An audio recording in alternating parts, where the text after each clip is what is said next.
Hello, Kausthub Desikachar. Namaste. We are truly honored to have you with us today. So you carry a living tradition rooted in the profound teaching of your grandfather, Krishnamacharya, and your father, Desikachar. And we hope during this discussion to understand better the technical depth of Vini Yoga, but also its own spirit. So we have few questions we would like to address to you. So the first question is from Stefan.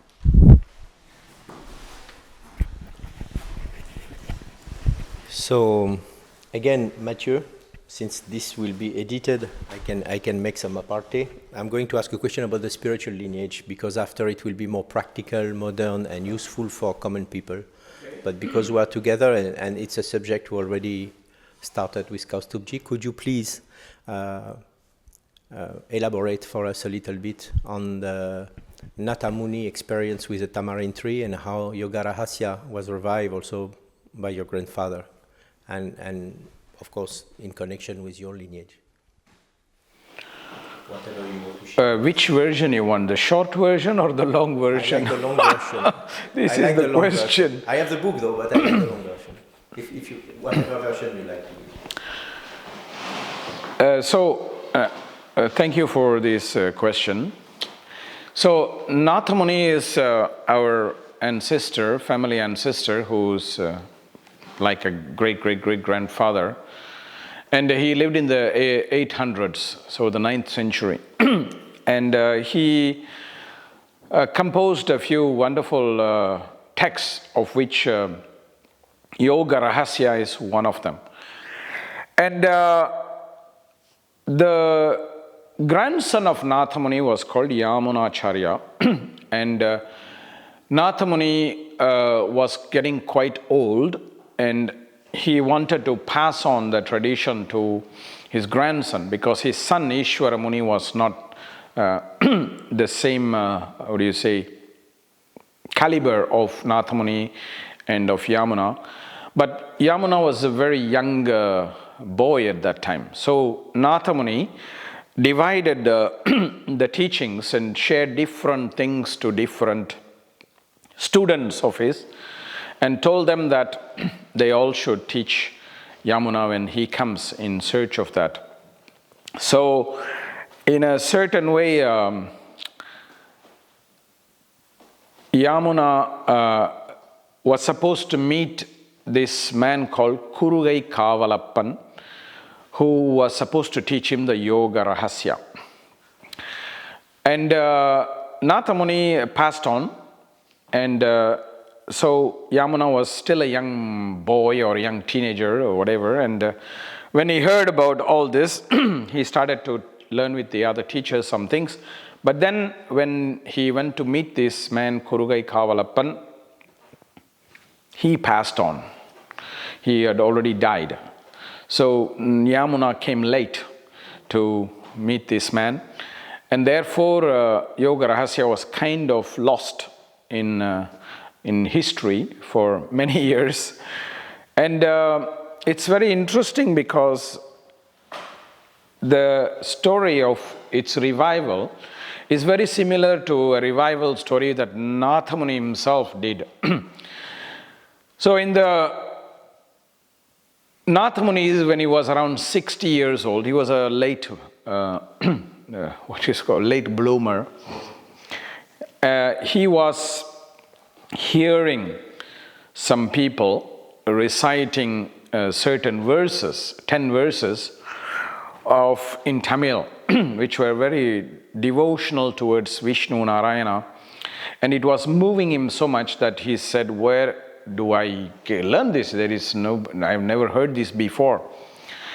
And so the group of pilgrims who are reciting this, they tell him, oh, this is from Nammalwar. However, this is part of a teaching text called the 4,000 holy verses that the Alvars created, but we only have these 10, and it's all the others are lost. Somehow we don't have access to it. So he said, how can I learn? How can I learn? Because if these 10 are already those beautiful, there must be so much more greater depth to the others. So they tell him, well, you learn these 10, we can teach you these 10. But perhaps you can go to the sacred tamarin tree where Nammalvar himself was there. And you can meditate there and you can recite this for thousands and thousands of times. And perhaps if you are blessed, you may be able to receive it. So Nathamuni actually does that. So Nathamuni goes to this tamarind tree and he is chanting these 10 verses, and then he somehow gets what we call today a digital download, a spiritual download, where all these 4,000 verses are revived again. And it's very interesting because these 4,000 verses are not all the same style. They are so different sections. And it's fascinating because it really cannot be that Nathamuni himself composed all this, because each of us, we will have a style, right? We will always have one style, but it's not one style. These 4,000 verses are grouped into different categories of text, and it cannot be one person's style. So that's one of the ways to say that it's very valid that it was composed by 12 different people rather than just one man just creating it. So Nathamuni had this revival of experience of this Divya Prabandha, it's called, from Nammalvar's time with this experience in the sacred tamarind tree. So when my grandfather Krishnamacharya was very young, he actually heard about Yoga Rahasya, and he was very keen to learn about the Yoga Rahasya. And so somebody told him the story of Nathamuni, and this is very well known in when you grow up in our family history. And so he was saying, okay, I'll have to do some pilgrimage. Somebody told him, maybe you go to the tamarind tree and maybe you will have similar experience or something like that.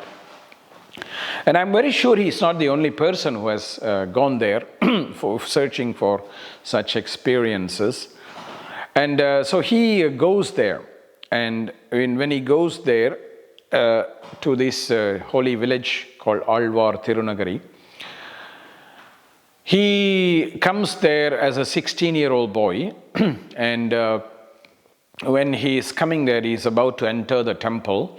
It's a very beautiful temple of Vishnu called Adinatha Swami Temple. It's a very fascinating temple.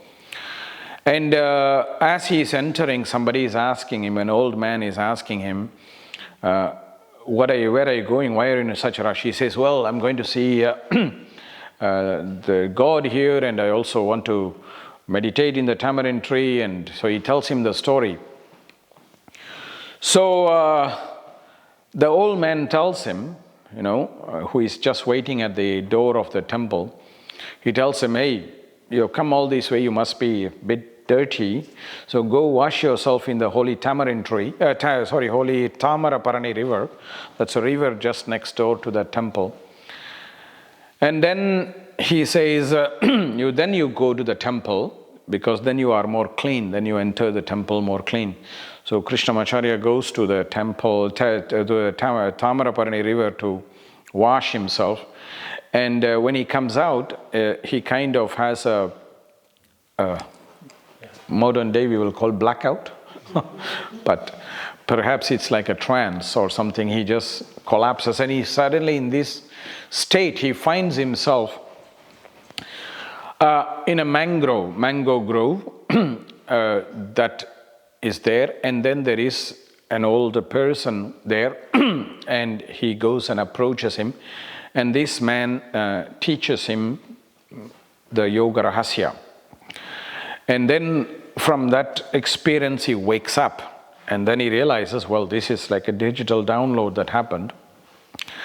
And then he goes into the temple to prostrate to the god and to the tamarind tree.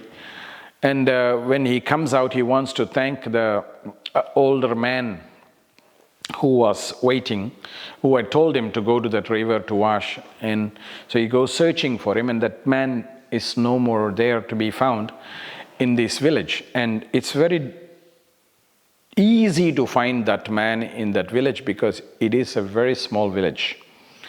Even now it's small, but in those days it would have been even more smaller, with probably a few hundred people only. So everybody should know everybody.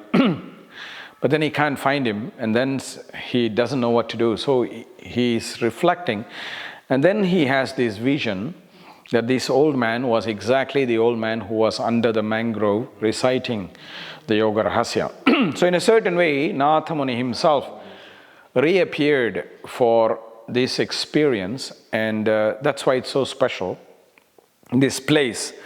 And this experience happened to him. And that's how he revives the Yoga Rahasya of Nathamuni, and that is why we have part of this text now, which we don't know if it's the full text or partial text, but what we have is what we have. Yeah. So this is the story of the Yoga Rahasya. Yeah. He published maybe a book. Yes, we have translated the Yoga Rahasya, what we have, 4 chapters of it. And we have published it in English, of course. And this is, it's available. It's a very beautiful text, very good teaching, very special. I hope one day we can go in pilgrimage there when we go to South. Because this story, when we were in Trichy, I remember this story I was reading, and it really impacted me like deeply. Like there is really something sacred. This is not just like another yoga lineage like you have now in the modern world. So that's why I wanted to start with that, a line. Okay. Yeah, I understand. It's interesting you use the word yoga lineage because if we have to talk very openly, there is no other yoga lineage now. Because if you look at a lineage, like when you take a Buddhist lineage, a Buddhist lineage is not considered valid unless it can trace its ancestry back to Buddha. Somebody can't just say, oh, I'm a Buddhist lineage, I just start one today.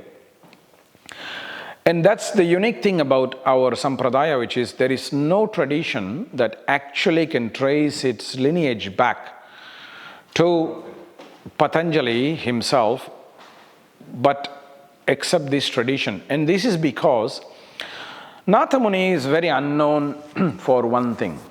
And this is where the Yoga Rahasya is so fascinating, because one of the great things about the Indian tradition is there are 2 lines of yoga that are very, very important. One is called the Patanjali's yoga system, that is the 8-limbed yoga. And the other is Nammalwar system, that is called the 6-limbed yoga, Shadanga yoga. So Shadanga yoga is a very, very devotional path, surrender to the divine. And Ashtanga yoga is the path of practice that Patanjali is talking about. These 2 are 2 lineages that coming from contemporaries, because Nammalwar and Patanjali probably are around the same time, if not maybe a few years apart, not too much. And it's impossible that they met each other, because Nammalwar never moved from that village. He did not move anywhere else. And Patanjali never was in that village. Patanjali came to the south of India to die in a place called Rameshwaram. But Patanjali never went to Alvar Tirunagari. Okay? So they never would have met, and there was no internet or telephone in those days that they could communicate with each other. So they created these 2 systems, and these are the most ancient yoga systems in the world. Now, the beauty of Nathamuni, and that is why this tradition is so extraordinary, is what Nathamuni did was he brought the 2 lineages together in a sense of he brought the spiritual DNAs of the 2 lineage together, and that's why the Vinaya tradition from Nathamuni onwards is a teaching that embodies both the teachings at its core. And both are very pure Vedic, because Patanjali's teaching is based on the Sanskrit Veda, Nammalwar's teaching is based on the Tamil Veda. So this is why it's Vedic, not Tantric at all. And that's the beauty of the contribution of Nathamuni, which not many people know because he brought these two lineages together. That's why I always say that there is no other lineage of yoga today, because all other lineage is just one or two generation, or like, okay, Shivananda tradition is okay from Shivananda, but who is before Shivananda? Nobody. It's not valid. It's because it's just 2 or 3 lines. It's not that which goes on for hundreds and hundreds of years or even thousands of years. Even if we go back to Nathamuni, that's 1200 years. If you go back to Nammalwar, it's about 3,500 years. So it's a very long history that there is no other tradition of yoga today, actually. And there's no other lineage. The name of Nathamuni, the Nata, it resonates with me with like Bhoganatha and some of the other siddhas of South India, which were more on the Shaiva line. But this Nata, is it connected with the Nata yogis that we No. Nat Sampradaya? No. Natha actually is a word that actually means like a master or a leader. And God is actually having this name called Ranganatha. So Nathamuni literally means the leader among the munis, these great sages. We don't know if that was the birth name he had, but this is the name he is known ever since. It's possible that he may be named after Ranganatha, who is the name, which is the name of the divine, which is actually the god in Trichy temple. So Ranganatha is the name of Vishnu in that form. So it's possible that that's where the name comes from. The northern Indian Hatha Yoga tradition of the Natha Sampradaya comes from Matsyendranatha.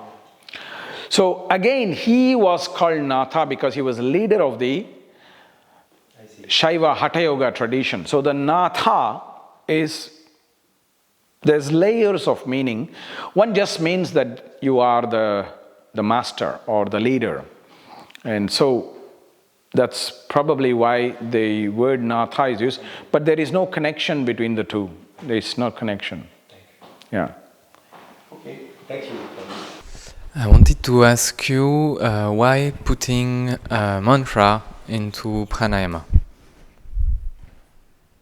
Why? Why putting this metric system, rhythm? Why you put butter in the croissant? Make it taste better. Okay. But is it just the only reason? Make it more rich. It's part of the ingredient, right? So, in the same way, this is another very unknown factor of yoga.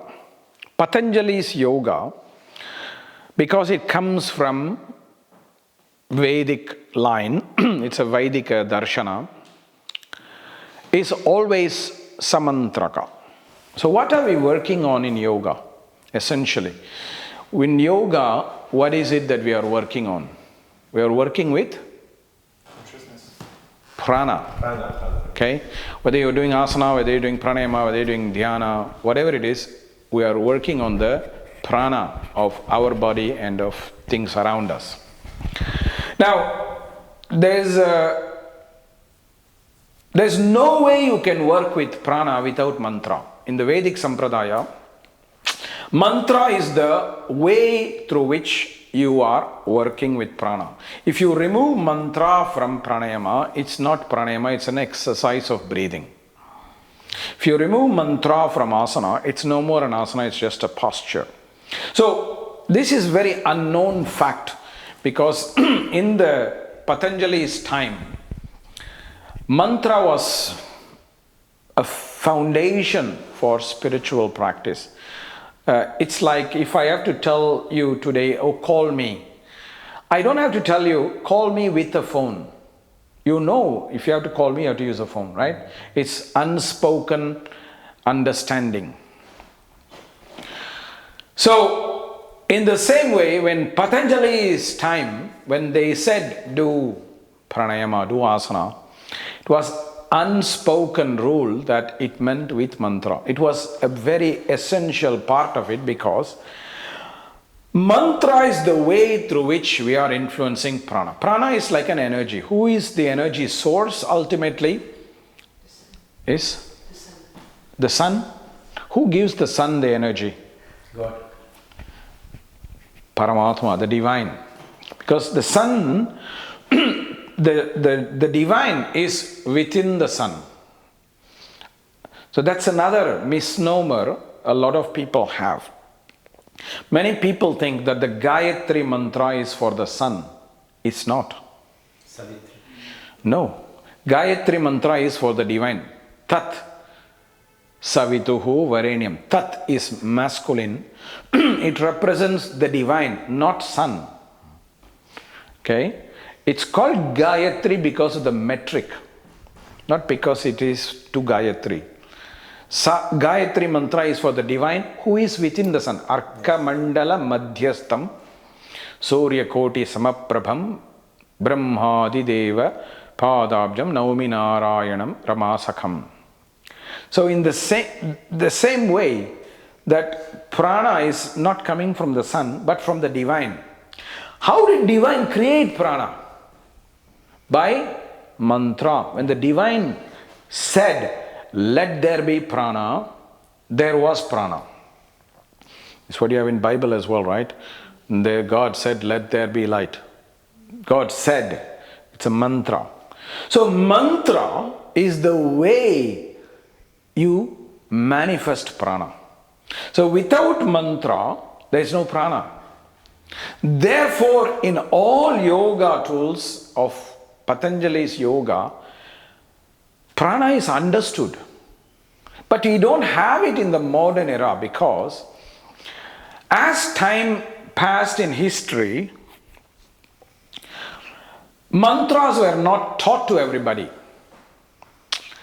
And most of the yoga people who started teaching yoga in the 60s or 50s, they don't have initiation into mantra because they were not taught mantra. So they just do some asanas, and they would have watched other people do some asana or pranayama, holding the nose and all that, but they would not have known the mantra is part of it because mantra is always recited mentally. So you can see the person doing the asana, but you will not see them doing the mantra mentally, right? So you can imitate the asana, but not the secret language, the software inside. You can't manage to see what the software inside is. So therefore, all these people who are not taught mantra started to teach yoga from the outside, were only able to deal with the hardware, not the software. And that's why a lot of yoga today is not samantraka, it's amantraka.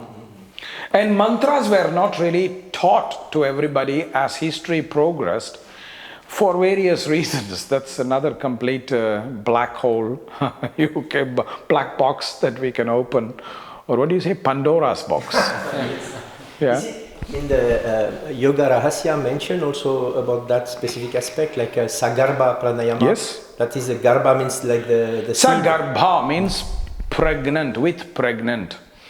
Now, how do you know you're alive? What's the difference between life and death? Breathing. There is prana, there is no prana. In the yogic language. Yes. If prana is there, you are alive. If prana is not there, you are not alive. How do you know there is life in a woman? There is prana in the woman when she is pregnant. Another prana. That's why it's called garbha, pregnant. So when there is new prana in the woman, she is pregnant. So when pranayama is pregnant with mantra, because mantra creates prana, it's called sagarbha. It's pregnant with mantra. So mantra is essential. But today we are in an unfortunate situation where not many people are initiated into mantra, especially through the proper procedures. Yeah. That's why we are lucky to have you. And the procedure is not just about teaching the techniques. There's so many more layers to the procedure, which is also that there are some lifestyle choices people have to make, which not only include about food and diet and things like that, but also it's a topic we talked yesterday about. Mantra was only taught to those who lived Sathyam. Satya is a prerequisite for mantra. So that's why the teacher would test the student whether you are talking about the truth or not the truth. Yesterday I shared with you some of the story about the sugar, why I gave up sugar. But before that there was one part where I told my teacher I cannot follow this procedure because I cannot break this rule. Now my teacher allowed me to do that in spite of breaking the rule because of Satyam. Yes. Because I told the truth. I could have hidden the truth with the fear that, oh, if I tell him, he won't initiate me. Then I would not have benefited from the mantra even if I had benefited from the initiation.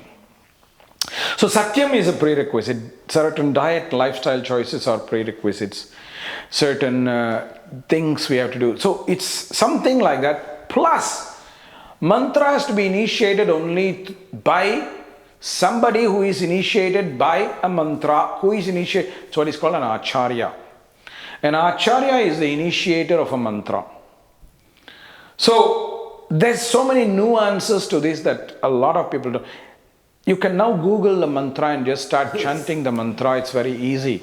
But it will not carry the power unless it's coming from the proper stream of consciousness, the parampara. And then since you mentioned the mantra, it just popped to me the concept of nyasa, and all the things that are proper That's to mantra. part of the procedure. Exactly. And then when people started to talk about vinyasa or vini yoga and these kind of things, it is probably because mantra was at the core of your grandfather also probably teaching. No, that is not the same process. That's the word nyasa means placement.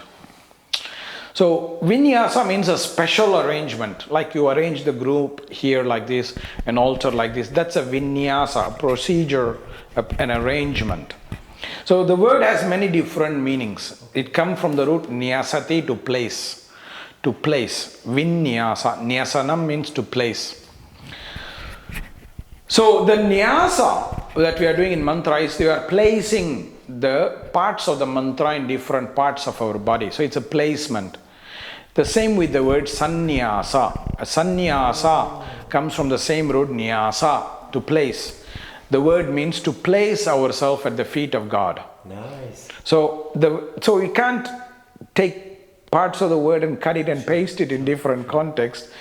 There is nuances in the language which we have to change the meaning and things like that. In the mantra procedure, the word nyasa is a technical term to place mantra in different parts of the body.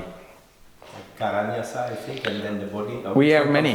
Yeah. We have Anganyasa, Karanyasa, Hridayanyasa, Vyapakanyasa, Dikbandha, so many of them are there.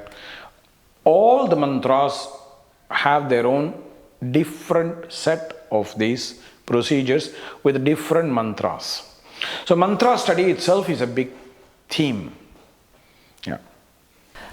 Just a question about the mantra. So I think you mentioned the importance of mantra, but maybe we also need an intention behind the mantra, no? So part of the procedure of mantra japa is not only to teach the nyasa and things like that, but also the bhavana. There is in the mantra practice, there is one step that is called the sankalpa, where you are setting the intention for the practice of the mantra. So because mantra has to be done with the intention, bhavana it's called. Tad japaha tadartha bhavanam. This is what Patanjali says. You have to do mantra with the intention. Because without the intention, the mantra is of no use. So let's put it this way in a metaphoric way, since you asked about water. Water is the same, right? Water is the same. But water can be used in so many purposes. It can be used for cooking. It can be used for cleaning. It can be used for drinking.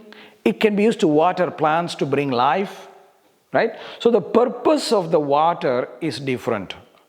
You use the same water for different purposes. Now, mantra is like the water, prana is like the water, where the same mantra can be used for different purposes.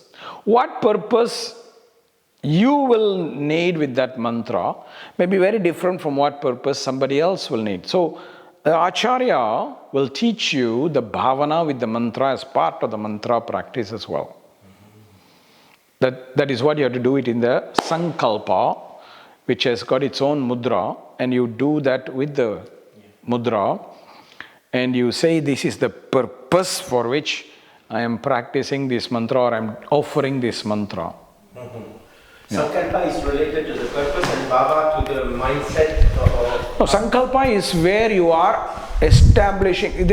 In this context of mantra practice, there is a double meaning, or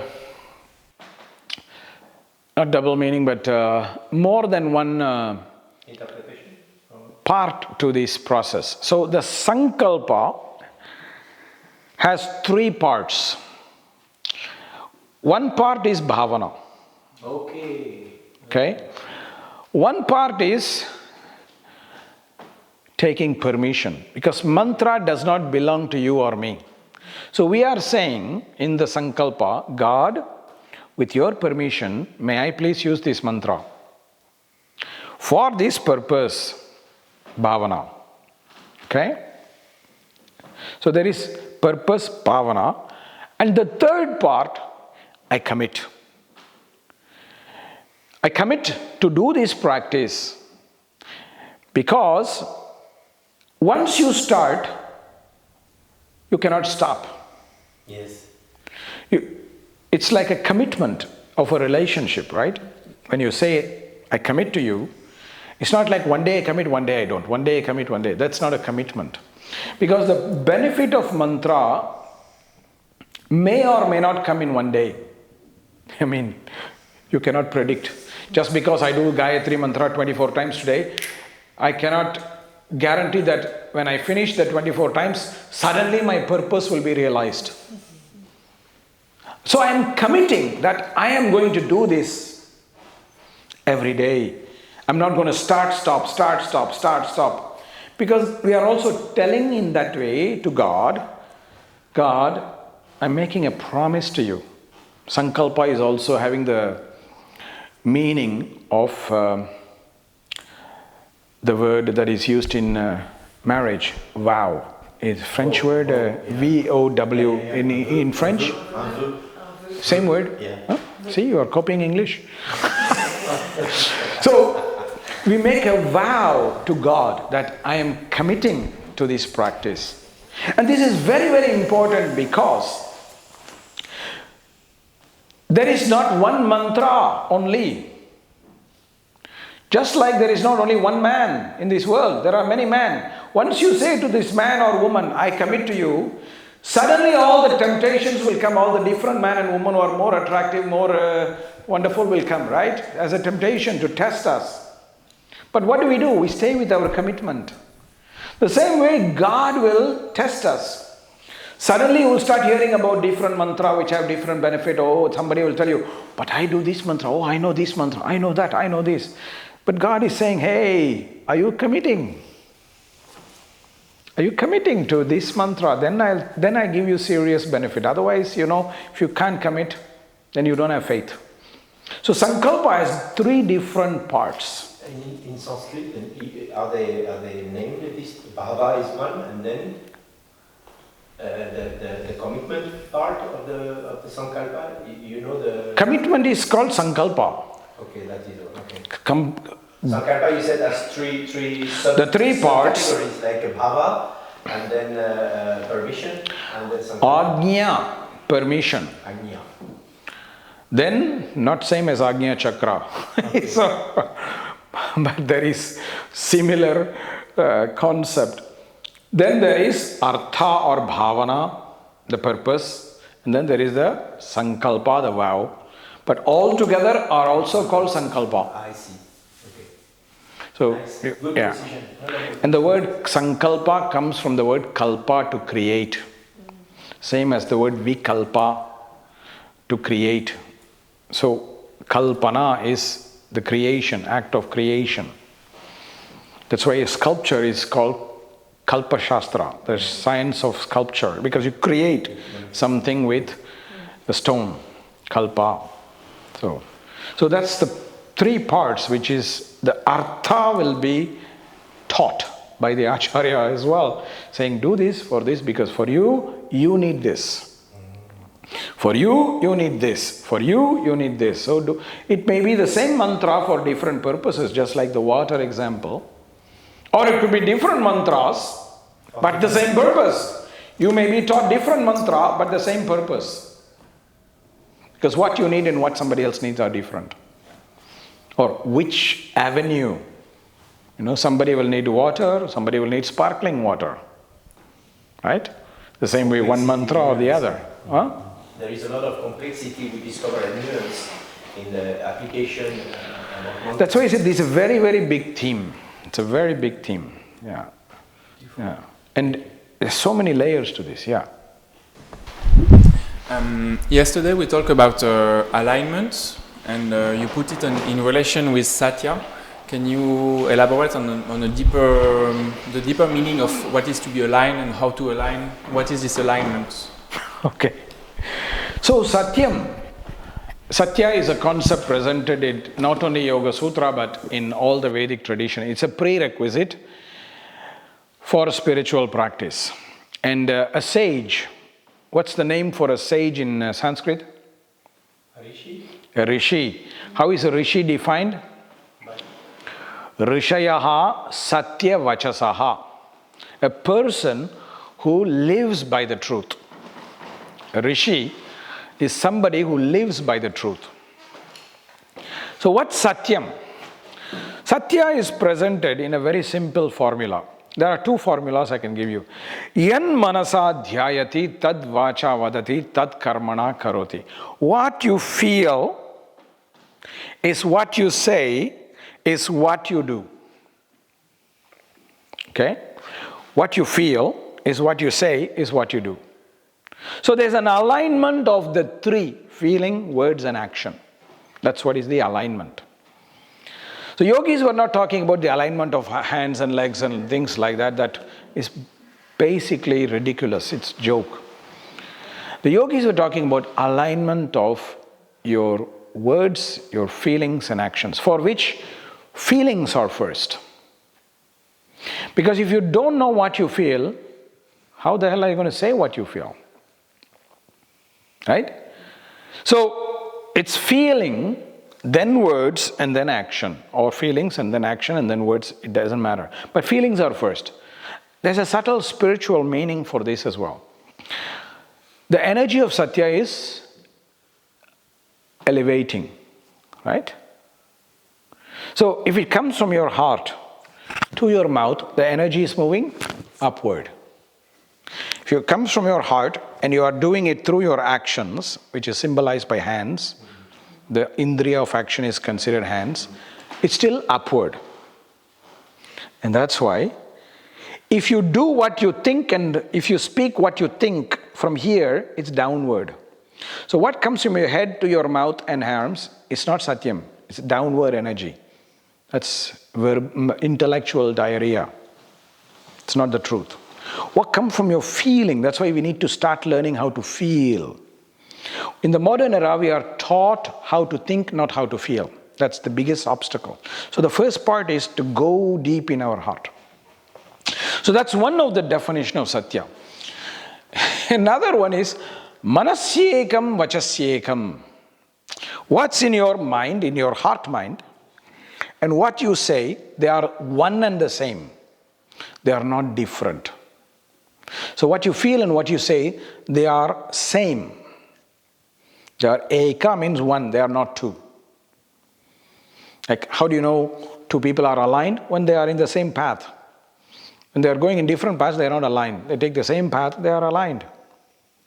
So when mind and words are in the same path, in one line, that's Satya.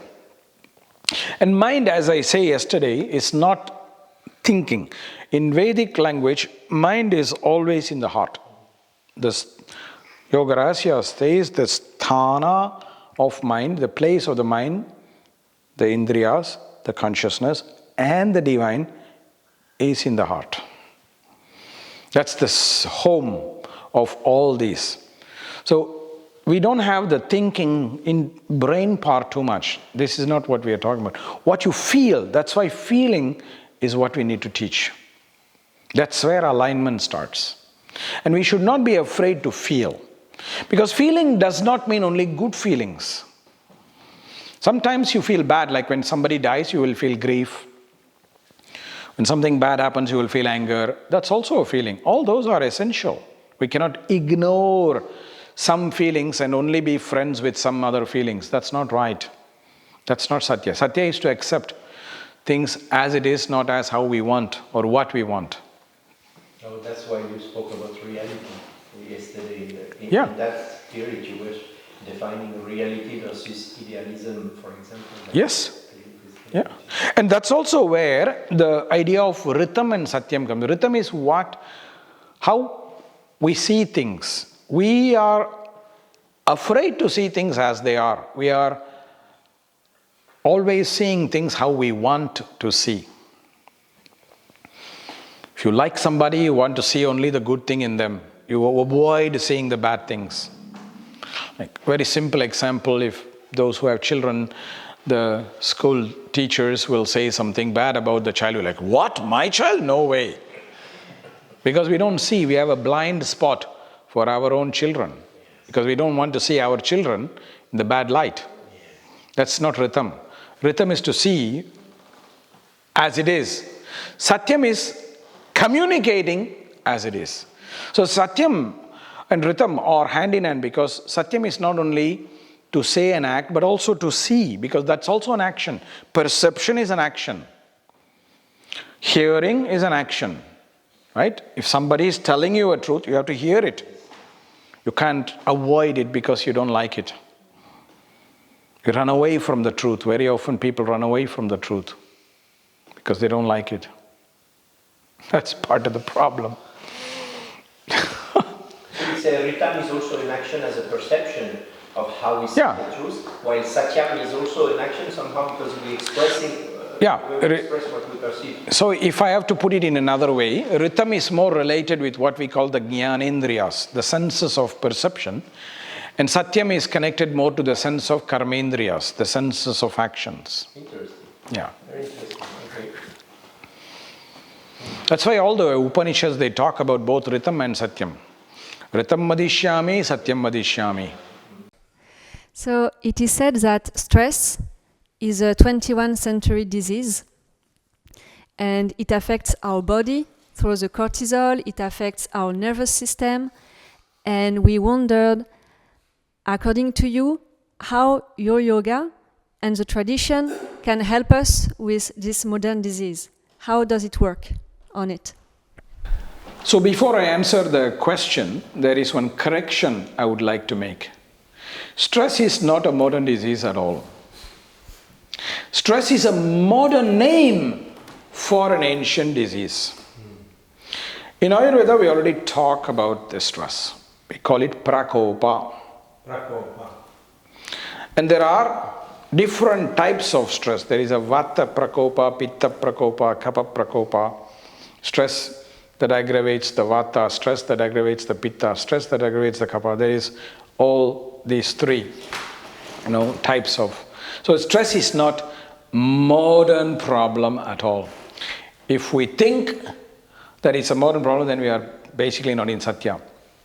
But definitely there is possible to understand that there is much more stress today than before. Because we live in an era of deadlines, time and space. So it's a modern aggravation, actually, where the whole society is having. So the way to resolve this is to reverse this aggravation. The word prakopa is a very fascinating word, because kopa is one of the words for anger. Okay? So prakopa means very angry. The system becomes angry. The vata system becomes angry, or the pitta system becomes angry, or the kapha system becomes angry. So the way to resolve this is remove what makes that angry. And if you look at any situation which is stress in a therapeutic sense, when I teach therapy, I don't teach in a modern anatomical way. I teach in a more spiritual way. That's why you will never find this anywhere else. It's very different. So the spiritual reason for a stress is boundary. You're trying to fit into a boundary that you don't belong. And you can look at it in so many metaphoric ways. Like, let's say, for example, and this happens maybe much more to women than men, when women go shopping, they always want to buy one size smaller than they are. Right? More or less. It's a cliche. Right? So if you don't fit it, you get stressed, right? Because you're fitting a boundary that you don't belong. Right? It stresses you. It's bloody aggravating you. Like, I'm a size 3, but I want size 2. Oh, no way you're going to fit in size 2. The shopkeeper, if you come to China or Singapore, they'll tell you on your face, you're too fat. You're too fat. They'll tell you on your face. It's a very different sales strategy than, than the polite countries. They'll tell you on your face, you think you'll fit that? No way, you're fat. The same, you take boundary of time. You have a project to do, but you have to do it within this boundary. Stress. Stress of boundary of budget. Yeah. You have this kind of income, but you're trying to live a lifestyle that is beyond this income. Stress. Credit. Stress. So we need to address the origin of this, which is the boundary. So either to make the boundary bigger or make your needs smaller. Yes. That's all. And sometimes the boundary is not real, because sometimes the boundary is our imagination. Perfection is a boundary that we cannot ever achieve. Right? Many of the people I talk to, my students, they say, I want Mr. Right, I want Mrs. Right.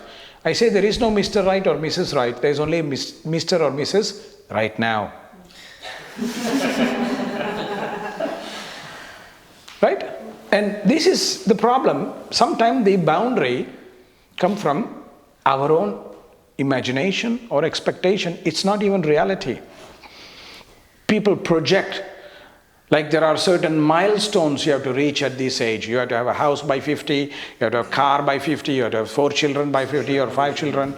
There's a pressure that's unconscious. That's a boundary that we are creating, unconsciously or consciously, that we are trying to fit, but we don't fit. But this is maybe human nature to project ourselves like this and have to abide with, to a certain extent. I mean, this is the game of life, so to speak. It's unescapable, because even spiritually, but it becomes a boundary, because we think we need to reach before we die, and that's where I'm trying to say, this becomes the problem, because this is again coming back to Sathyam. When you are in Sathyam, you know your reality, you accept it. And this is part of the problem as well, because here, about spiritual stress as well. Because part of the problem is everybody thinks about reaching a destination. Right? Like yesterday we go to Montmartre. Right? How did we go? By foot? By foot. We climb up. Right? We climb up. So many people, they are lazy to climb up, so they take the Because for them, the goal is reaching the top. The goal is not the journey. Spirituality is the journey as much as the destination. So that's another stress. We think that we have to reach somewhere, whereas there's no reaching somewhere. Because if you reach there, you'll know that there is some more layer behind, there's some more. So enjoy the journey.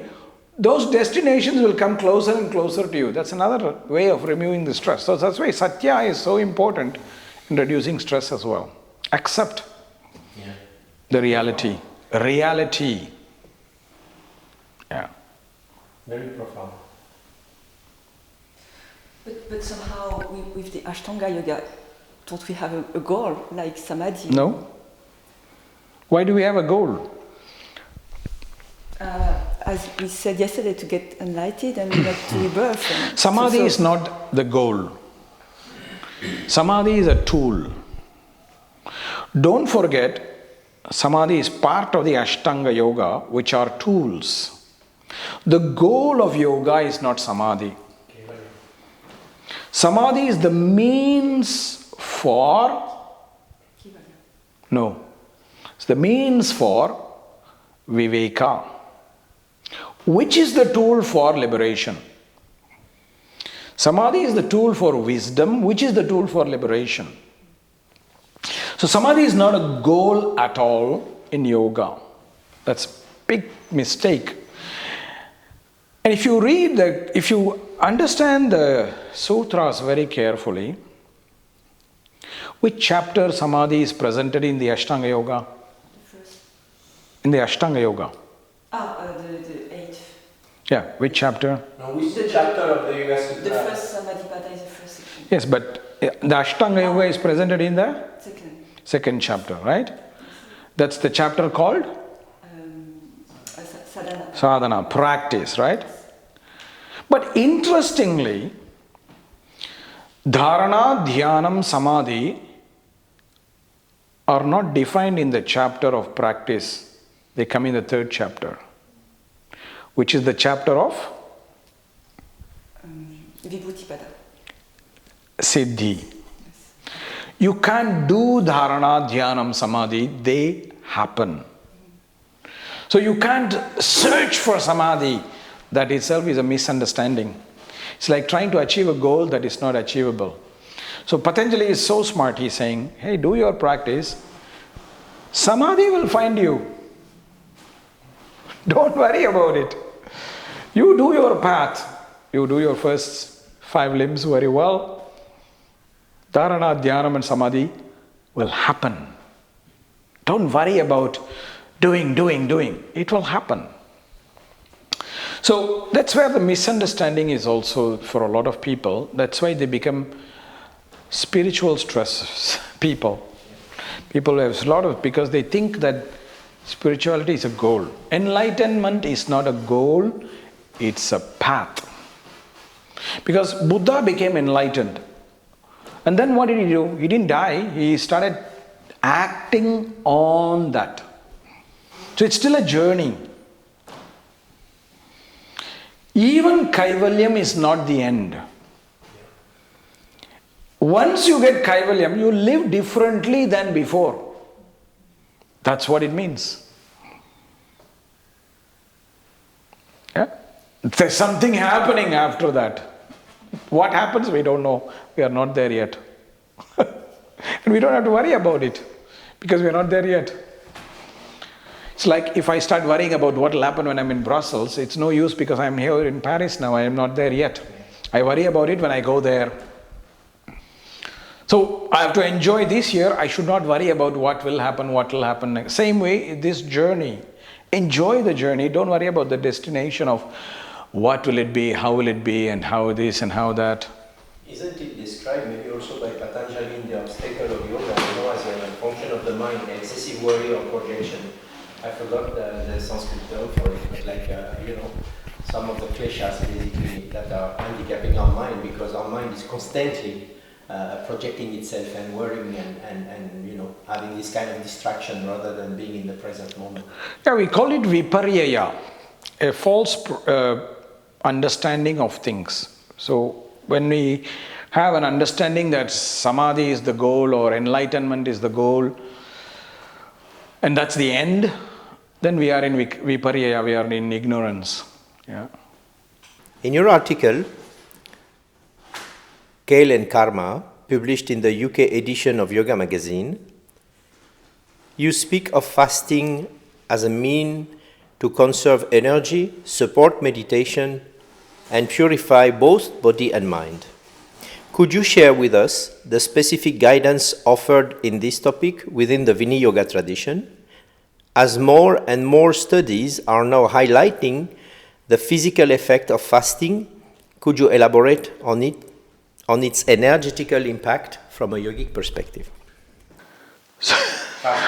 So, there are again a clarification about this, because what we call in modern day fasting is not really fasting in the traditional sense. So, what people call now intermittent fasting is not really fasting in traditional time. That's how people ate on a regular basis. Our ancestors, wherever we were in the world, maybe 100 years before, they did not eat 3 meals a day, nor all the snacks in between. Okay? They would eat probably 1 meal a day, which was big, and maybe leftovers in the other time. Because cooking was a big process. And there was no shop that was readily available where you could just buy anything and then start cooking. So gathering things also took time. And there was no instant electric heater or microwave or whatever where you could just make food like so quick. They had slow fire, slow cooking. You had big fire, with firewood and those kind of things. So it was not fast cooking, fast eating. So it would take a long time. So the cook of the house, whether it's the man or the woman, would spend a long time cooking, and therefore they ate one big meal somewhere in the middle of the day, and then whatever was left over, they would eat at night. So that's not really fasting. That's how normally we are meant to eat. What they called fasting was when you did not eat for more than 1 day. Anything, just sipping water. It was called upavasa. You were not. And on certain days of the moon, they observed it. So the idea of modern day fasting, this intermittent fasting, is just how people ate before. So what's the consequence of this on the energetic dimension? There are 2 different ways to understand. Firstly, a lot of people convince themselves that when they are low in energy, they need more food. Actually, it's the exact opposite. Because when you look at how animals are hunting when they want food, they hunt only when they are hungry. Like a cheetah or a lion will only hunt a deer when it's hungry, not when it's not hungry. When it's not hungry, the deer can walk by, the lion will do nothing. But when it's hungry, it has to chase a deer. Now, how can it have less energy to chase the deer? So obviously it has greater energy when it is fasted, therefore it can hunt the deer effectively, right? And this also is logical because digestion itself requires energy. It's an action. So our digestion process consumes energy. So therefore, if we keep eating more and more, we are consuming more energy to digest what we eat than receive energy from the digesting process. That's also why consuming meat every day, 3 times a day, is the worst thing we can do for our energetic system, because meat takes longer time to digest than a plant-based diet. It's now also confirmed in modern science, but it's intuitive. When a lion eats a deer, for the next 10 days it doesn't eat, because it's still digesting. Meat takes a longer process to get digested. So if we keep adding meat more and more to our system, the digestive system is consuming more energy than it's receiving from the digested food. Therefore, there's less energy. So that's why we need to be very careful of how much we eat, how often we eat, what we eat, in order to make the diet give us good prana rather than take away more prana from us. And that's why even overeating is exhausting. People who overeat, they are exhausted, they are lethargic, and that's why it creates the cycle of disease, because when you're lethargic, you get other problems like obesity and other problems, and then because your system is like trying to digest whatever you're feeding it, it's like there's no rest. So that's why when you eat properly, I don't like to use this word intermittent fasting. This is how ancient people ate. Everywhere in the world, it's not exclusive to India. Everywhere in the world, you go 100 years back, your grandfather, grandmother system, they did not have all the refrigerator, all the supermarket nearby, all this was not there, microwave and electric heater and this and that was not there. So they had to make it very slow. So it took time. There was one Swami in India that we met, Isa Swami, in Kerala, and he's living like a sannyasi, and he eats once a day. And he gave us that joke about what you just were saying. He said, if you eat once a day, you're a yogi. Twice a day, you're a bhogi. 3 times a day, you're a rogi. And 4 times a day, you're a drogi. So that was exactly the same line. The second part of the question about diet is about vegetarism specifically. So Julie is asking the question like this. In the same article, you highlight the importance of vegetarism, not only as an expression of ahimsa, but also as a means to cultivate mental clarity and spiritual growth through the Satvic diet. Could you briefly share how this way of eating influenced the different sariras, koshas, body layers in the yogic terminology? And we will also value your perspective on its deeper spiritual dimension, vegetarism, particularly in relation with the devas and other kingdoms like vegetable devas, and this plant realm, and the unique transmission of Surya Tejas through photosynthesis that this kingdom of nature, vegetal kingdom, is bringing. And the last question, part of her question, might this solar infusion of energy offer a subtle benefit or guna for those who follow a plant-based diet? The last part I don't understand. Might this solar... what is solar? Sun. Sun? Because sun energy is coming through vegetal kingdom, and then we eat this. So but that can be argued differently because sun also nourishes the animals. Through the vegetal? No, even without. Even the carnivores, they get nourished. Sun nourishes everything. Yeah, but that in the hierarchy of like diffusion of this energy, apparently it's first the vegetal kingdom and then the herbivores. This I don't know. The herbivores are eaten by the carnivore, Mother Nature. It's a fact. It's a factual thing. I mean, like the intermediary. You have what people usually means by meat eating being less qualitative in a spiritual sense than vegetarian eating is because it's a degraded form meat. This I don't know. I will not, because I don't want to comment on something I don't know fully. Yeah, I understand. So for the first parts of the question, in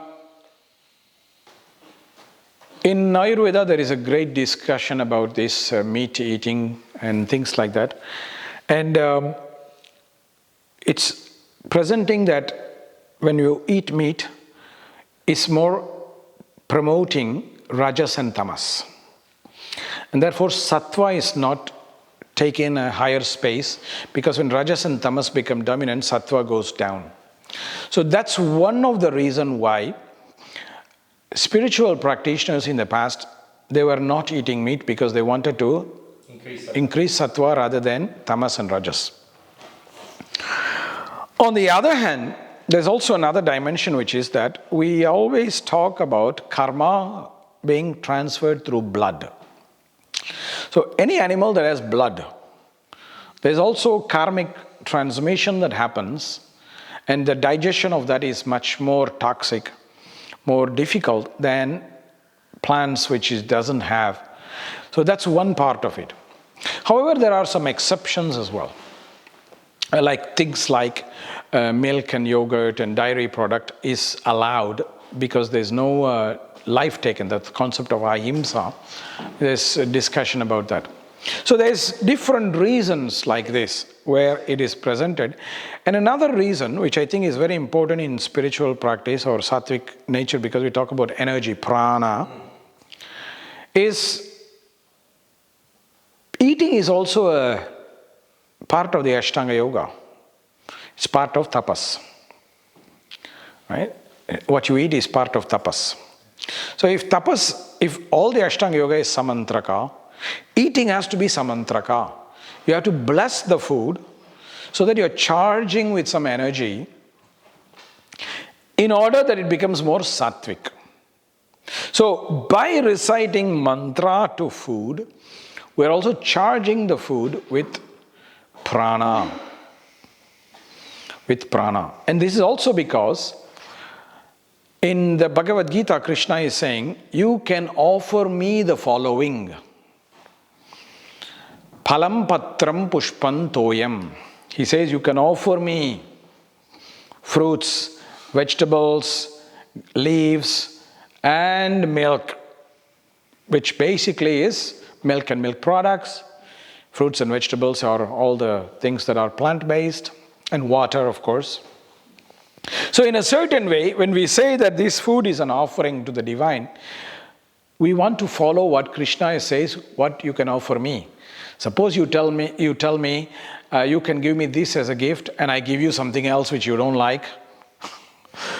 You are not going to be happy, right? So Krishna is saying to, hey, I like these things. This is what you can offer me to make me happy. So if you offer something outside of that, you're not making me happy. So that's another spiritual reason why in Vedic tradition we are encouraging people to be vegetarian.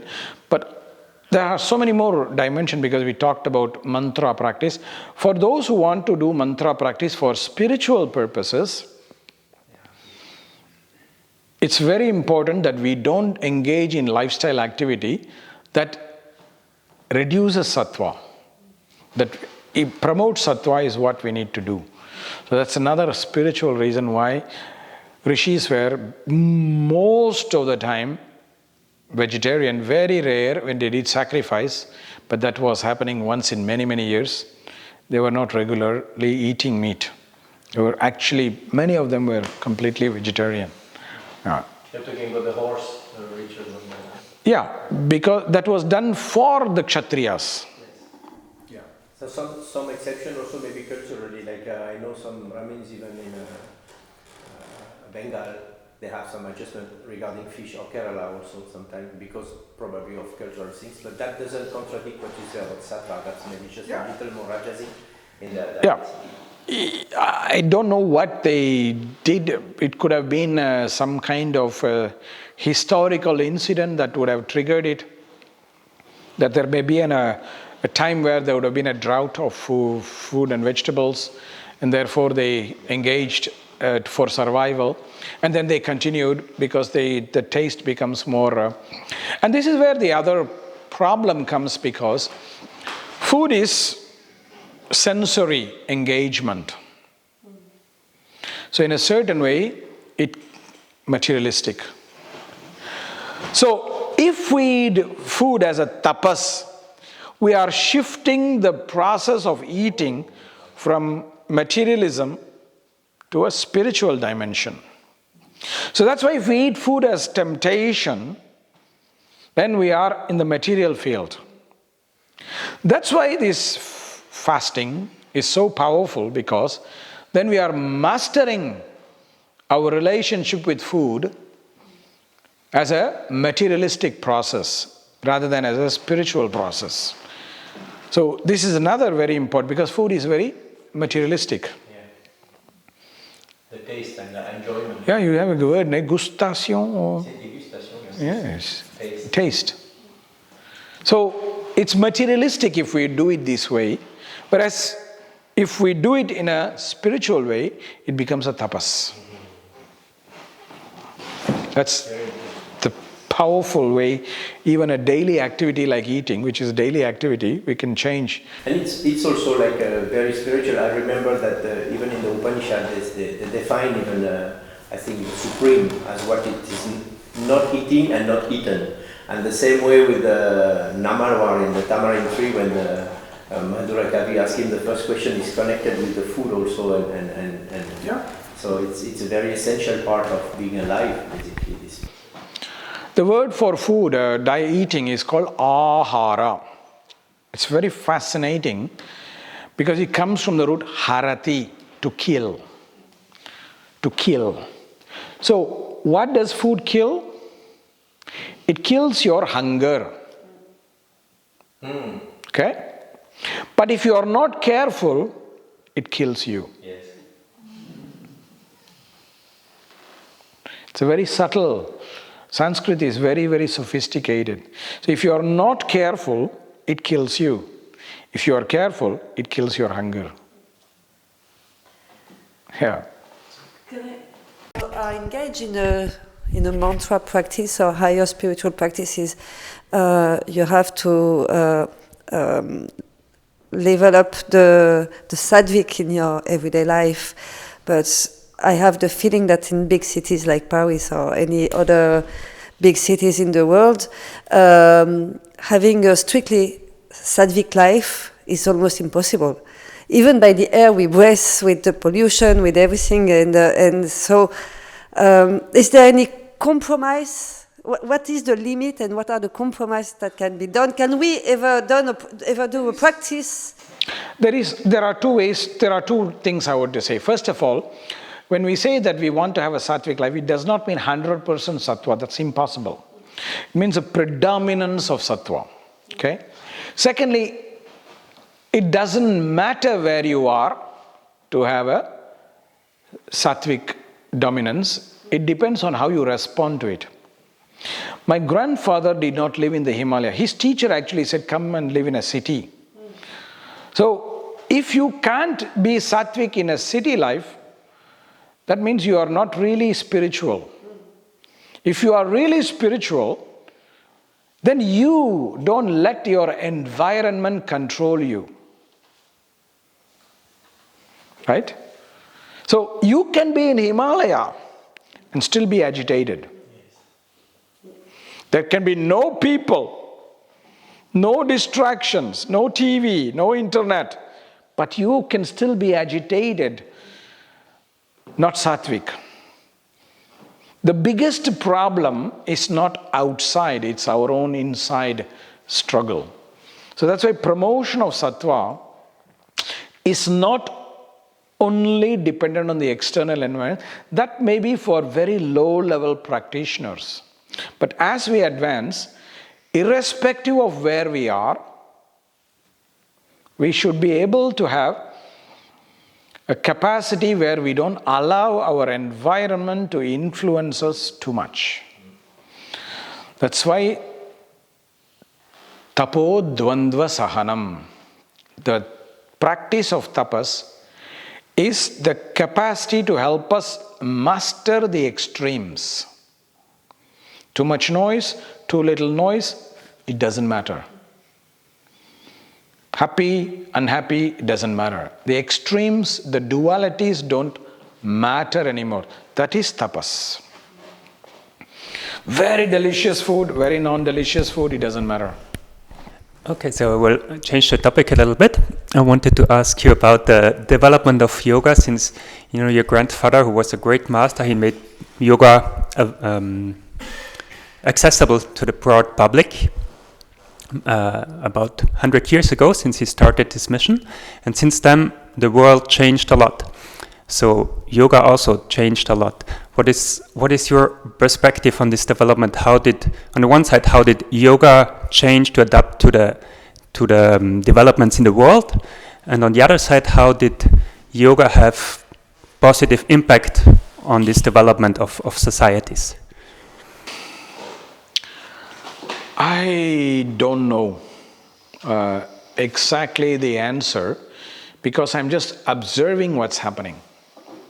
So in the time of my grandfather, there were very few yoga masters,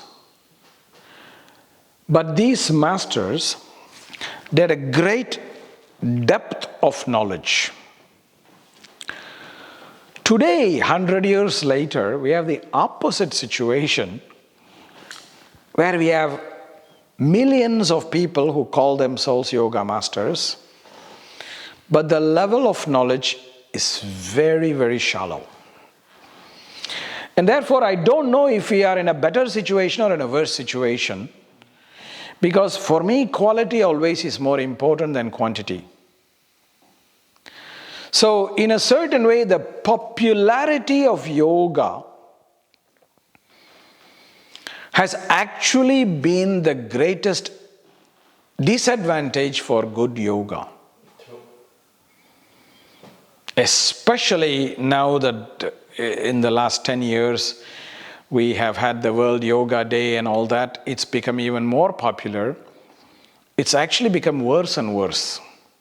So there's so many people who are teaching in the name of yoga without really understanding what yoga actually is. So it's a very bad situation we are currently in, because yoga's popularity is high, but the quality is very poor.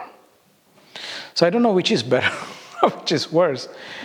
And I am hoping and waiting for the time where the popularity of yoga will go down a bit, so that the quality will rise up once again. This is what I hope will happen. I don't know if it will happen soon or late, but I don't worry about it. But that's the reality of the world. The masters in those days, they had such great knowledge. Today, so many people teach yoga, but they don't even know anything about it. Many people don't even know who Patanjali is. Many times people have asked me, oh, you keep talking about this Patanjali, what is it? Some people say, what is it? Some American student had asked me, who are they? Because that lady heard it as two ladies, Pat and Jolly. So there are people who have no idea, and they're all yoga teachers for 10 years, 15 years. So this is the problem, unfortunately, we have. Maybe it's part of a wider problem beyond yoga proper, which is a merchandization of spirituality. Is what? Merchandization? The commercialization, yeah. But that's a big problem, yeah. Because it is now, everything is connected to capitalism. That's the problem. We also have spiritual capitalists, so what to do? That's why your grandfather was an example of frugality also in his daily life. And, yeah, but the time were different. The society was living very differently in those days. There would people who would help you with lots of things. You didn't really need to have everything. And he was taken very good care of by the king. So he didn't really need to charge money to the students. But we don't have that situation now. The government takes money from us, doesn't give us anything back. We are in the opposite situation. We are completely in the opposite situation. In my grandfather's time, the king paid him for everything. He didn't need to worry about anything. So he didn't charge anything to the students. He just taught, because somebody took care of his needs fully. That is the beauty of Indian society, the supporting spiritual seekers. Yeah, and unfortunately now, it's the opposite. Maybe also a little follow-up question on that one, because when you teach, you are very, you really stay, how do you say, close to tradition, and you're really true in your teaching. At the same time, you have a very modern approach to talk to people in a modern way. I don't know if you can say how, or did also your father give you some advice where you can make adjustments to the modernity and where you have to really stay strictly with original teachings? So, this is a very interesting question, because there are two different things in this department. One is, when it comes to the teaching, I am much, much more closer to my grandfather than my father. And when it comes to communicating the teachings, I am much more close to my father than my grandfather. And this is because I've evolved in my own path through my life experiences, and I am not able to teach in a superficial way like modern people, because I don't know. I cannot teach the Barbie doll yoga because I don't know what is Barbie doll yoga. But I can see that there are many people who do it, but I don't know that. So I can't teach that. I can only teach what I have received in an orthodox way. And the reason why I'm saying my teaching is more closer to my grandfather is because my father actually did not teach a lot of the teachings to his students. He only taught what they could receive. Many of my father's students in the 70s and 80s and 90s, they were not open to spiritual teachings at all. They were only interested in asana and pranayama and mudra, materialistic yoga. So that's why many of what he taught them was where they could receive. Many of my father's students were atheists, they were materialists, they did not believe. When I say materialists, I don't mean like capitalist. I mean people who believe only in science and not in spirituality. So most of his students, I would say there is an exception of one or two of his students to whom he opened the spiritual dimension. Most of his other students, they only learned asana and pranayama and some yoga sutra philosophy. That's it. They never learned anything spiritual from him. He never taught. And my father talked to me about this. He spoke to me about it very openly, saying that he told me that it was not his time. He said, what he taught me, he said, perhaps in your time, somebody will be open to it. So in a certain way, he did not really teach many of the teachings. So I teach very differently from my father's other students because they don't receive any of these teachings. They just were not given access to these teachings because they were not ready to receive. And that's partially my grandfather's teaching, is teach what the person is able to receive. So my father very clearly saw that many of his students were not open to spiritual teaching, so he just kept quiet. So that's why they don't teach in a traditional way at all, because they did not receive it, and because they were not ready. The time was not ready then. And do you think humanity has evolved yet compared to the 70s? I think, More people I don't know. I don't know if we are more evolved or less evolved, because there are evidence to support both. If you look at the music and art in the 70s and 80s was much better than now. I mean, whereas if you look in certain other ways, it's different. I think it's also circumstantial, because many of my father's students, early students, most of them came from Krishnamurti. And Krishnamurti was an atheist, a non-theist, non-spiritual person. And so many of them were not open to all these kind of teachings. So in a certain way, it was circumstantial, because it doesn't mean that there were not other people who were spiritually open. There were other masters like Shivananda who had students who were very open to spiritual teachings. So that's why I say I don't know, there is evidence for both. But what I'm seeing nowadays is actually, perhaps it's also what you put out. So at a certain time, I personally, myself, in my own process, I decided to go back to teach traditionally. Because some of my own early students were also not very open spiritually. So when I started to teach more traditionally, many of them left. But at the same time, a lot of new people came who are open.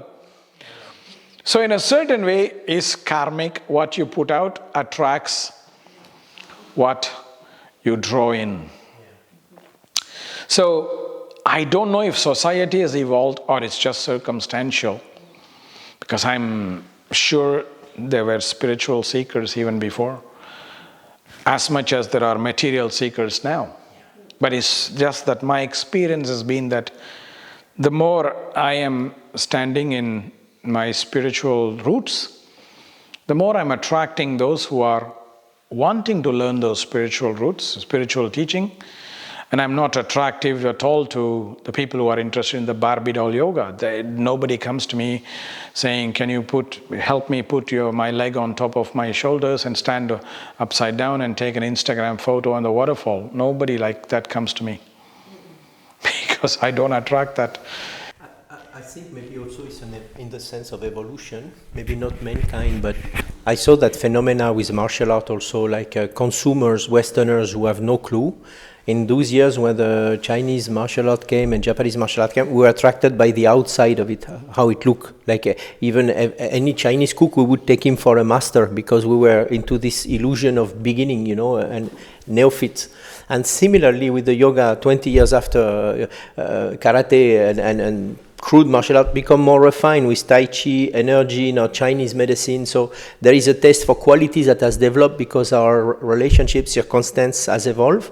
And similarly, I think, I hope, with the yoga, that people will come to understand the real traditional nature of yoga now that they have been doing the Barbie idol thing, which correspond to the same in the 60s with the and they didn't know what they were doing.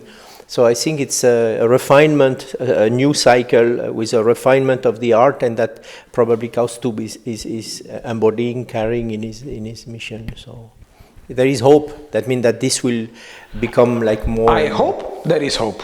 Yeah. Otherwise, it's very negative situation. One last question. Looking back on your own personal and spiritual journey, what pivotal experience or a major experience? Looking back on your journey, what is your major experience? What is your major experience? Sorry for my English. Or encounters with figures in the world of yoga and Ayurveda that have most profoundly shaped the way you teach yoga today? Is it clear? No, it's not. Sorry. I did not understand, sorry. In your journey of yoga, when you learn yoga and you teach yoga, have you come across, beside your father and your grandfather, some very influential figure who deeply impacted you? Some other person? Yeah. Like could have been maybe if you meet Krishnamurti and he impacted you in some ways, or another yoga teacher, or your spiritual teacher in Barakalama. So my answer will disappoint you. I'm so sorry. My answer will be very disappointing, actually. Sathyam. Actually, if I have to talk about my personal experience, my most profound person who has influenced me after my father and my grandfather is actually one of my students. And her name is Maria Jose. She's from Barcelona. And there was a time where 2021 December, it was just the end of the COVID time. I was there teaching a seminar training for them. It was one of the last modules. And she asked some question. And I don't even remember the question. And she doesn't remember the question. And nobody in the group remember the question because I have tried to ask everybody else who were in the group as well. Do you remember the question? She asked, do you remember the question? Nobody else. So she asked me some question which somehow was related to my father. It was a question about something to do with my father. And I have no idea what the question is. But somehow that night I did not sleep very well. I did not really sleep at all. I had an insomnia. And I didn't understand what the hell. I was trying everything to sleep, but I could not sleep. And the next day morning I woke up. I immediately knew what I had to do. Immediately I knew that, okay, this is what I could not sleep. Because many, many years ago, my father had initiated me into the mantra of my family tradition that goes back all the way to Vedanta Desikachar, who lived in the 1200s. And this is a very profound mantra, and he had taught me the mantra and the procedure of how to practice. And that actually is not known to anybody, including members of my family. Like my mother doesn't know, my sister doesn't know. In a certain way, it's a very special mantra. It's somehow passed on to those who do the dharma of our tradition. And I had never been practicing that for all these years. It was probably 15 years ago that he initiated me from that time. But I had never even practiced it because I always felt I was not worthy to practice. I was not fit or whatever. I was convincing myself of so many reasons. I was more attached to the negatives of me than the positive. So I could not see what my father saw in me. I was only seeing what I wanted to see. So this question, when she asked me, suddenly it made me, the morning I woke up, I said, oh, I know the answer. I have to start practicing this mantra. So I remember the mantra. I had not forgotten the mantra, but I had forgotten the procedure. Because there is a whole procedure of all the nyasa, sankalpa, everything. And I can't do the mantra without the procedure. It's not a joke. So I was thinking what the hell to do, and I was thinking. And then suddenly I remembered that I had typed it in one document long ago, and my father taught me. And luckily, when I searched my computer, I searched the keywords, the document was still there. Nice. The document was still there. So that day I started practicing. I have not stopped practicing till today. I will miss everything else, but not this. So that step initiated into a very profound set of transformation, because very soon after that procedure, after I started practicing, this was in December 2021, in February 2022, I decided to go through the initiation into the rituals which are so important for our tradition through my Parakala Acharya, Parakala Mata Swami. And that initiation led me to stop sugar as process. That initiation started, that's a, what do you call a domino effect. you know, it triggered so much. So that's why till today, I always say that the most important woman in my life after my mother has been this student, Maria Jose. How this is related to this initiation, I didn't catch it, and for me it's precious to because from one question that nobody remembers, it is because it creates insomnia because you could not reply to that question? Because I have to start practicing the mantra. So in order for me to practice this mantra, I suddenly had the realization that, well, if I have to really start doing the mantra and embodying the mantra, I must do it according to tradition. And according to tradition, I have to be initiated into the rituals. Then I am aligning myself with all the acharyas behind who did the mantra. So that made me decide to do the rituals, and my mother was totally astonished because she always was disappointed that I never did these kind of rituals before or whatever. And she's like, "What are you on drugs or something?" You know. I said, "No, Mom, let's do it." So, and I was very, very blessed because I did those rituals together with my mother. So it was even more special for me because when I decided to do it, she said, "Okay, I will also want to do it with you." So my mother also did it together with me. So it's very, very, and it changed a lot. And then the next year, I actually took 12 of my students who did the ritual also with the Parakala Swami. So they also did the ritual. So then they received mantra from him and then from me as well. So it's a very big change. And since then, a lot of the alignments have started to happen. Not out of my wish, but the plan is perfect. It is God's plan. That's why nobody even remembers that question, because the question was not important. What it did was important. Thank you for sharing that. And again, that's why I say I'm not giving you an answer like, "Oh, I met UG or JK or, you know, Sadhguru or big celebrity." No, it's actually one of my students who is the biggest influence in my life.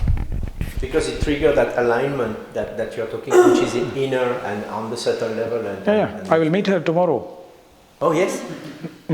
She's in the Brussels therapy training. Oh, nice, okay. Well, I hope we can... She's in Barcelona. In the future. Thank you for sharing that, because on an anecdote side, I don't know if this will be kept for the private, you know, part of the interview, because it's very personal, but when I came in touch in Chiang Mai for that, this is what I got at night about, I never told you, but about, that's why I commute, and I took the energy and the time to come and to there even reconnecting and things, because I felt there was more, how can I say that? This is for private, okay? Mm-hmm. But there was more behind Kausthub than just Kausthub. So he's carrying something. And that came from his grandfather, actually, kind of insights that came. No, that is why I say when we do this mantra we are doing, we are a vessel. And this mantra that my father initiated is being recited by all the acharyas of the past. So that's why I decided to do the ritual, because they all did it in the pure way. And if I don't want to be the one who makes it impure. So the moment I do that, then all their blessings also align. So in a certain way, since that time, many good things have been happening to me. Of course, a few challenging things also, but mostly good things have been happening to me, because it's an alignment in a spiritual line. And that's why Sathyam becomes very important. I can't give an answer that you like to hear. I can only give the answer that is truth. Whether it's this question or yesterday's question when I told you, sorry, I cannot give the answer that you want me to hear. You know, I can only say. Because that's very integral. Integrity is in action. It's not just in words. I could have easily continued the mantra, because my father taught me long ago, even before I did all the initiations. Because maybe he saw in that I would do it one day. I don't know. I don't know what my father saw. But I never did it, not even one time. Because I said, no, it's not. The unconsciously or consciously, I was more busy with the darkness than with the light. Yeah. I understand. And we can't become better by rejecting our darkness. We have to go through the darkness to become better. We can't reject the dark parts of our consciousness. We all have. Nobody in this world has only light. Only God has only light. But even God says that God is both light and dark, because if God says, I am everything, everything includes light and dark. So if we reject our dark, we are in a way rejecting God. It's like the lotus and the mud. It is emerging from the mud, but it's getting its nourishment also from that. Is what? Lotus, yeah. The lotus is not only growing in the dirt, but it's actually drawing life from the dirt, so the darkness is what makes it pretty. Yeah. But sorry, ma'am, I have not met any celebrity yogis who are influencing me very profoundly. For me, I don't care about all the celebrity yogis. I've met many of them, but they don't inspire me at all. They don't. They only talk, they don't do. Yeah. And I hope one day you will meet Maria Jose, because she is a yogi by action. A very simple, humble woman. We would love to meet her. Are they coming to sometime there in Asia, or mostly you're going to Barcelona still, or she's commuting to Belgium? Yeah, she's coming to Belgium in the therapy course. She will come next week. Well, definitely, I'm curious to. So she has been initiated as well? No. She could not come. I invited her, but she could not come because she was already going in the Himalaya with her husband. It was her husband's 50th birthday, and they were 3 months in the Himalayas as their whatever, so they could not come. But maybe another time. Yeah. Because I am thinking that there may be another group I will have to take, because I saw in a vision I will take another group to the Acharya, because the Acharya is getting older. He's now 96. So he may not have a long time. And the reason why I took my students is because he still has the last living connection to my grandfather, because he knew my grandfather. He knows my grandfather because he is the Acharya from 1992. But obviously he was in the tradition even before. And what they don't know is that I think the grandfather of your grandfather or great-grandfather was an Acharya. Yes, in the Parakalas, yeah. He was also called Krishnamacharya. Yes. Nice. I have a picture. I found a picture in there. Yeah, it's in the Parakala Bhatta website. It's beautiful. Thank you for sharing. Namaste. Thank you. I hope I did not bore you. No. Yeah. Yes, please. We have maybe about the records, but last question about the therapy training. You are starting in September, October. Come. That's all. Can you give us more information about what it will be? What's the maybe you are online. It is possible. No, all the information generally is on the website, okay? But what's not on the website is, like, as I told you in a very, subtle or not so subtle way, the way we are doing the therapy training is unlike any other training, because we are not talking about in an anatomical way, like medical approach, because that's not really our business. We are talking more about spiritually. So it's rooted in yoga and Ayurveda. So all the teaching is based on yoga and Ayurveda only, and more also from a spiritual point of view, like why somebody has stress, spiritual origin of stress, spiritual origin of obesity, spiritual origin of diabetes, rather than medical origin. Yeah. So there is a spiritual reason why we suffer and how we come out of it. Plus, we also are doing it in a way that it is transformative. The practices and the way it's taught will also change you if you are open to changing. It also depends on you, how you receive it. that it will make you a better therapist and a person who becomes a good medium for therapy. So it will transform you as well. It will change you. And also we are including things like there are certain practices that are called kavacham, which are protective practices, protective chants, that are to protect the provider from sickness. It's like doctor wearing gloves so they don't get infection, right? So these are what is called spiritual armors. So it's chants and certain practices that are very important for care providers, so that they don't get spiritually sick. Because when you deal with somebody's sickness, you are going to deal with their karma and their toxins as well. So in a way to protect yourself. These are things there's a lot of spiritual dimension. That's why I say don't miss it, because you should come. That's what I say. Please, you guys, I don't want to force, but I highly recommend if you can make arrangement for that, don't miss. Because it's bigger than you can imagine and see at this point. Yeah, so don't miss it. The thing is about the connection for me last, because I'm trying to bring the puzzle.